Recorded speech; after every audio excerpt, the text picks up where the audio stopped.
అన్ని విధాలుగా అండగా ఉంటాం. ఇది మా మాట, గ్యారెంటీగా చెప్తా ఉన్నాం. ఇలా మీకు పోలీసు వాళ్ళు కొంచెం ఇబ్బంది పెడుతున్న సబ్జెక్ట్ మాకు కూడా తెలుసు, కానీ వీళ్ళతో ఏం అయ్యేది లేదు, పీకేది ఏం లేదు. మళ్ళా మేము వచ్చిన తర్వాత బిడ్డ మిత్తితో సహా వసూలు చేస్తాం, జాగ్రత్తగా ఉండుర్రి.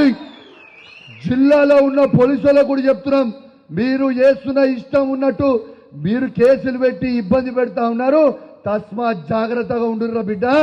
రేపు మళ్ళా మేము ప్రభుత్వం వచ్చినాక మిత్తితో సహా వసూలు చేస్తాం, మీకు గుర్తుపెట్టుకోరే. ఎవరు వదిలిపెట్టాం, అది కానిస్టేబుల్ కావచ్చు, అది డీజీపీ కావచ్చు, సిపి కావచ్చు, ఏసీపీ కావచ్చు, సిఐ కావచ్చు, తస్మా జాగ్రత్తగా ఉండుర్రి.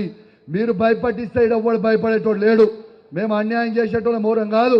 అన్యాయంగా కేసులు పెట్టి కార్యకర్తలను ఇబ్బంది పెడతా ఉన్నారు.